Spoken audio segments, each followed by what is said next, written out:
Believe that. When you sleep at night, ugly man, you got to think of me for the next 8 weeks. Think of me, because I'm going to punch your face. Of course I want to continue fighting. That's what I said is, we took a shot at success and we came up short. And what does that mean now? We're going to run away. We're going to live to fight another day. And that's what I'm a warrior. So frustrating, I've just put my nut on him. Let him know what it feels like. Let him know I'm here to fight.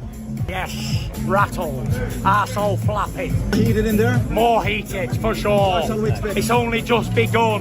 The games have only just begun. And again, take his jab off him. Use that defence, that glove and that head movement. And again. Good. There you go. There you go. He wants...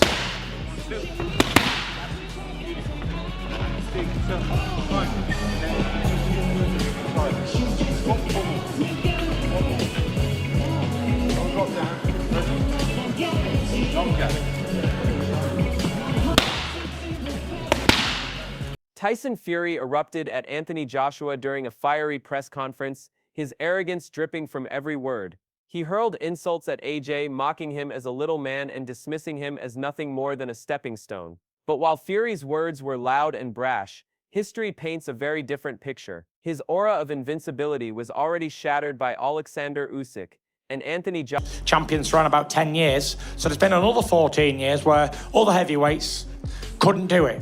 So we've been chosen, and I believe we're both destined to be here, to be in this big fight in Saudi Arabia, the Ring of Fire.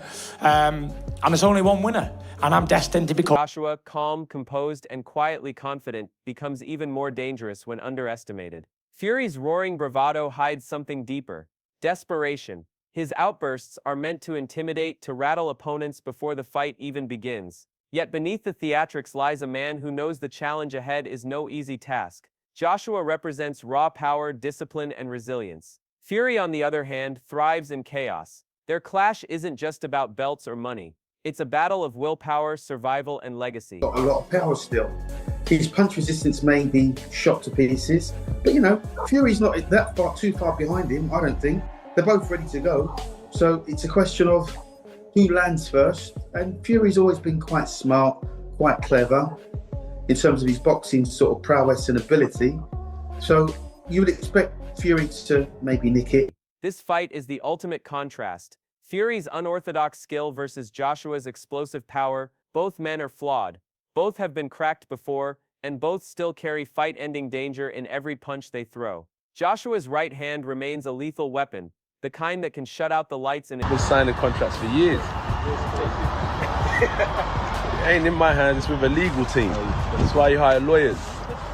If you know the history of boxing, make sure you get your legal terms right. That's why you got good management and good lawyers. So of course I'm going to sign a contract. That's just with some lawyers at the... An instant. Fury, however, has a unique ring IQ, awkward movement, and an uncanny ability to survive when others would fall. Time and again, his adaptability has saved him, allowing him to turn certain defeat into improbable victory. This showdown isn't about who lands first. It's about who can withstand the storm long enough to impose their will. That's why the fight feels so unpredictable and so explosive. The contrast between... Dreadful fight for Moses, you know. I just think to throw this kid into the wolves at this stage so early in his career, I just don't get what for. He's a young man, let him develop the same as every other fighter, let him learn his trade. Between their personalities couldn't be clearer. Fury explodes with threats, mind games, and dramatic speeches, while Joshua stays calm, talking about contracts, deadlines, and negotiations. AJ doesn't play into the noise. He approaches everything with a business-like focus, showing his maturity and growth. He's learned from boxing's messy politics, understanding that legacy is built not just inside the... Fights Anthony Joshua, that will be the one that people want to see. That will probably still fill Wembley, but as a boxing purist and as a lover of the sport, am I that bothered if Tyson Fury never steps in the ring with Anthony Joshua? I'll be honest, no.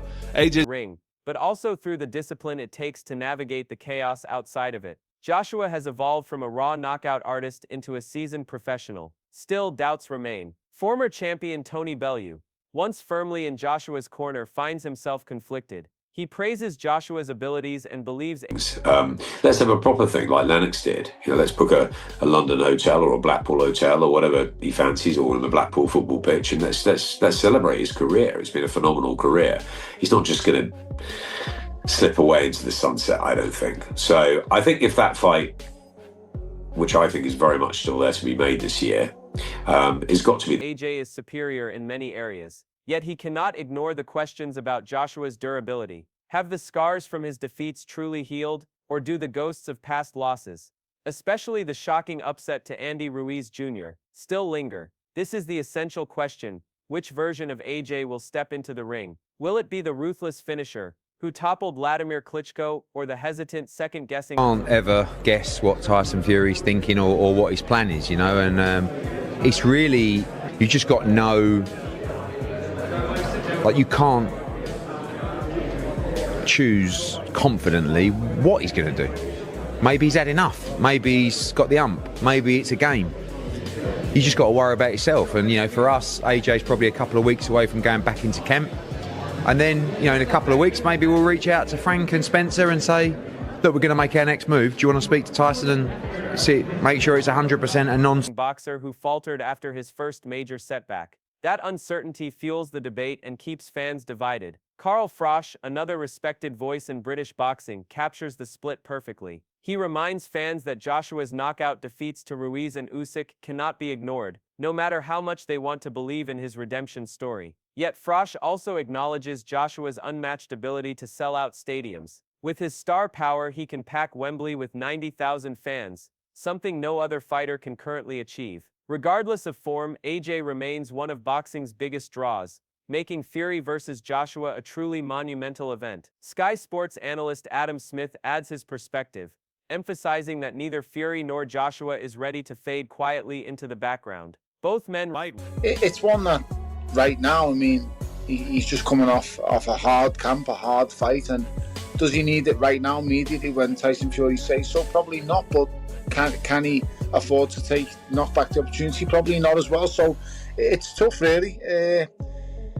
I'm not so sure it actually does happen, and I'm not so sure it's someone, once again, or you cried wolf. Remains central to the heavyweight division. Their rivalry has been simmering for nearly a decade, and for Smith, this fight isn't just likely, it's inevitable. Boxing needs Fury versus Joshua, and fans deserve closure to one of the sport's most anticipated matchups. Eddie Hearn, Joshua's promoter, provides a sharp insider view. Negotiating with Fury, he explains, is like navigating a storm. Fury is unpredictable, brilliant one day, erratic the next. He might sign a contract for the fight, only to walk away the following week. Joshua, by contrast, is steady and focused. He heads straight back to training camp, grinding relentlessly to prove himself in the ring. This dynamic makes for a fascinating clash.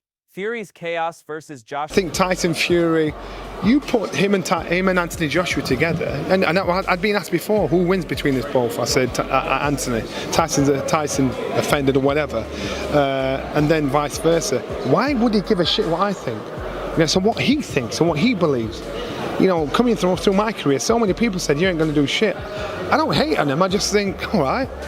My success says it all, and so when you walk away from this game, you understand everybody has Joshua's discipline. Fury thrives on drama and uncertainty, while Joshua thrives on preparation and structure. For Hearn, this contrast is both a nightmare and a blessing. It makes negotiations frustrating, but it also gives the fight its unique appeal. Bellew also questions the timing of the bout. He points out that Joshua is coming off grueling battles and may be physically drained. Waiting could give AJ time to recover, but there's a risk if he delays too long he might miss the once-in-a-lifetime opportunity to fight Fury while both are still at the top of the sport. On the other hand, Bellew wonders if Fury's fiery outbursts are even real, or just another bluff to gain leverage in negotiations. Johnny Nelson, another respected analyst, perfectly reflects the split among fans. When asked to predict a winner, he hesitates. On one hand, Joshua's raw athleticism and one-punch knockout power make styles make fights, and my style for him is kryptonite. You know, I've always said AJ's built to measure for me, and just because he knocked out that guy with a right hand, it's not the same. Boxing's different, you know. Styles make fights. We've seen he couldn't land any of those right hands on Usyk. A way smaller man, a lighter man. Boxing is a very difficult game. It's changing all the time.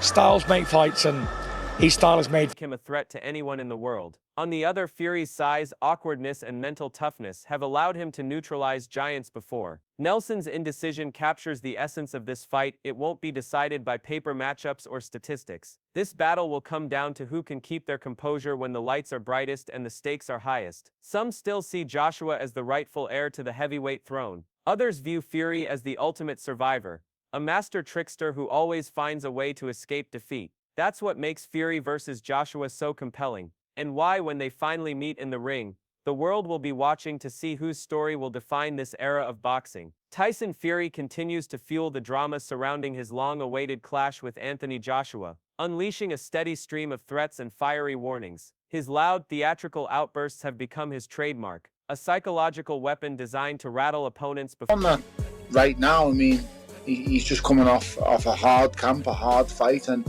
does he need it right now immediately when Tyson Fury says so? Probably not, but can he afford to knock back the opportunity? Probably not as well. So it's tough, really. I'm not so sure it actually does happen, and I'm not so sure it's someone once again who cried wolf. For the opening bell. History shows that Fury's words often come true. He declared he would dominate Deontay Wilder, and he did. He vowed to shock Vladimir Klitschko, and he delivered. But Joshua isn't like Fury's past opponents. Gone are the days when AJ could be dragged into mind games. Instead of reacting to Fury's taunts, Joshua uses them as motivation. Every insult sharpens his focus, fuels his training, and tightens his discipline. Fury's bluster may create hype, but it also risks pushing Joshua to his most dangerous, most prepared version. In many ways, Fury's own words have become a double-edged sword. Both men know this fight is about far more than belts. It's about pride, legacy, and control of the heavyweight division's future. Every We'll get a tune-up. It'll be Anthony Joshua before Alexander Usyk.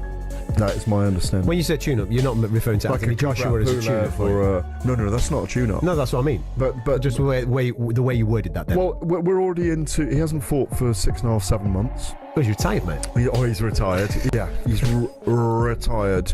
My understanding is, behind the scenes, they're working very closely on getting him back maybe late this year. Statement: every move carries enormous weight because the stakes are that high. This brings us to Joshua's dilemma. Strike now or wait. Boxing rarely offers perfect timing. Hesitation can derail a career, yet rushing into a fight too soon carries its own dangers. Fury's erratic behavior only adds to the uncertainty. One moment he's chasing legacy and history, the next he's hinting at retirement. For Joshua, the risk is monumental. Victory over Fury would rewrite his legacy, silencing critics forever. Defeat would sting badly, but the reward far outweighs the risk. Tony Bellew has openly questioned whether the fight will even happen. Fury has a history of walking away from negotiations when things get tough, leaving fans frustrated. That's why this fight feels like a coin flip, not just inside but in whether it even makes it there. Boxing journalist Gareth A. Davies recently addressed Fury's latest claim that Joshua is nothing more than a tune-up before a rematch with Alexander Usyk.